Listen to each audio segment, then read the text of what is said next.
Olá, bem-vindos a mais um shiur na nossa série A Biblioteca Judaica. Estamos avançando na nossa história, falando principalmente da história judaica na Idade Média. Falamos sobre os sábios sefaraditas que se concentravam no norte da África e na Espanha. Falamos sobre os ashkenazitas que se concentravam no oeste da Alemanha e no norte da França. E hoje vamos falar sobre um novo grupo, talvez um pouco menos conhecido, um pouco menos famoso, mas não menos crucial. Os sábios de Provença. Quem sabe onde fica a Provença? Provença é uma área no sul da França. Por que isso é importante? Porque, na verdade, essa área se torna um corredor entre o mundo ashkenazita, que está a norte na França e na Alemanha, como falamos, e o mundo sefaradita, que está abaixo de Provença, na Espanha. Provença se torna o intermédio, se torna o lugar por onde vão se encontrar esses dois mundos. Se encontrar e, às vezes, também se chocar, como a gente vai contar daqui para frente. Provença é das concentrações judaicas mais antigas e mais famosas da Europa, pelo menos na época. Ela existe pelo menos do ano 1000, se não antes, e ela é muito reconhecida e muito respeitada. Falamos que Provença serve como intermédio entre esses dois mundos. Intermédios em que aspectos? Hoje vamos falar de dois aspectos principais. O primeiro deles é o aspecto do estudo. Nós, nos últimos shiurim, falamos bastante sobre a diferença de estudo entre os sefaradim e os ashkenazim. Enquanto os sefaradim são um pouco mais didáticos, um pouco mais organizados e mais sistemáticos, os ashkenazim são talvez um pouquinho menos organizados, mas entram mais a fundo nas questões. Essas duas escolas são muito diferentes. Porém, onde elas se encontram? Onde, na verdade, depois de talvez quase 200 anos, elas se mergem e começam a surgir novos sábios que são educados à luz dessas duas escolas, dessas duas formas de pensamento. Isso começa a acontecer principalmente em Provença.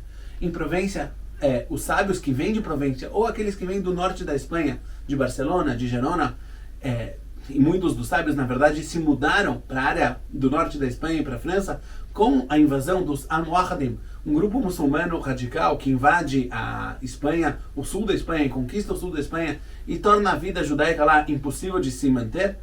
Isso fez com que uma grande migração fosse ao norte, para o norte da Espanha e também para a Provença. E esses sábios, eles começam a se encontrar lá com os mestres ashkenazitas. De forma que muitos nomes extremamente famosos, como por exemplo, Rabbi Moshe ben Nachman, o Ramban, que por um lado é um sábio sefaradi, cresceu nas escolas sefaradi, mas ele se encontra exatamente através dos sábios de Provença com o mundo ashkenazita. Muitos vão nascer de lá. Outro exemplo, um dos sábios mais famosos que a gente tem na nossa literatura é Rabbi Zerachia Halevi. Rabbi Zerachia Halevi, ele é um jovem que nasce na Espanha, se não me engano em Barcelona. Ele nasce em Barcelona e de Barcelona ele vai estudar em Provença. Porém, Rabbi Zerachia Halevi, ainda muito jovem, com seus 17 anos, ele faz um feito, ele, na verdade, enfrenta a grande estrela do mundo sefaradi, Urif, Rabbi Yitzhak Alfasi. Ele escreve o seu livro, o Sefer HaMaor, que é um livro, na verdade, que vem, de certa forma, debater, talvez criticar, a forma de definição da Halachá de Rabbi Yitzhak Alfasi, que é o patriarca do Sefaradim. Obviamente, essa história não passou em branco. Muitos não deixaram passar como um garoto desses, de 17, 20 anos, ousa, na verdade, debater com aquele que toda a nossa forma de pensar e toda a nossa escola é baseada nela. Tal ponto que o Ramban, Rabbi Moshe ben Nachman, que era muito mais velho do que Rabbi Zerachia Halevi, se dá o trabalho de sentar e escrever um livro para debater e contrapor todos os argumentos de Rabbi Zerachia Halevi. É muito interessante ver lá as linguagens usadas, porque são linguagens não sempre suaves, por assim dizer. Às vezes linguagens mais duras, um pouco mais afiadas, para colocar cada um no seu lugar. Outra estrela que nasceu no nosso mundo foi Rabbi Avraham ben David, o famoso Ra'avad. De onde ele ficou muito famoso? Ra'avad, Rabbi Avraham ben David, viveu na mesma época que Rambam, Rabbi Moshe ben Maimon, o famoso Rambam que escreveu o seu livro Mishneh Torah. Quando o livro do Rambam chega em Provença, aliás, a gente tem várias e várias cartas trocadas entre Rambam e Chachmei Provença, muito mais do que a gente tem contato entre Rambam e os Ashkenazim, a gente tem contato entre Rambam e os sábios de Provença. Entre eles, Ra'avad, Rabbi Avraham ben David, que ele recebe o livro do Rambam e ele olha para ele tem aqui um problema. Por um lado, essa é uma obra fantástica, única, histórica. Por outro lado, ele não concorda com todas as definições do Rambam. Rabbi Avraham ben David senta e escreve anotações sobre todos os livros do Rambam.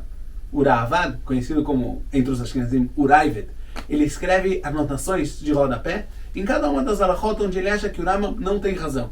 Isso mostra, por um lado, o grande respeito que ele tinha pelo Rambam, pelo fato de ele ter se relacionado e falado sobre as questões que o Rambam lida e ter dado o respeito de debater com o Rambam, mas, por outro lado, ele também não deixou o que o Rambam quis como seu grande sonho, que ele se tornasse uma halachá única.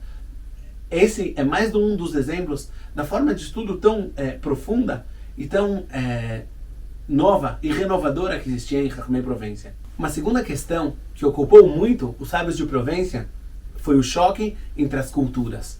O choque, na verdade, sobre o relacionamento do judaísmo à filosofia, a filosofia grega e a filosofia de forma geral. Por um lado, temos os sefaraditas, que eles são muito apegados ao estudo de filosofia, liderados pelo Rambam. Por outro lado, temos o judaísmo ashkenazita, que é completamente desligado. Em Provência, o choque entre essas duas culturas se torna extremamente polêmico, extremamente acalorado. Querem saber o que aconteceu?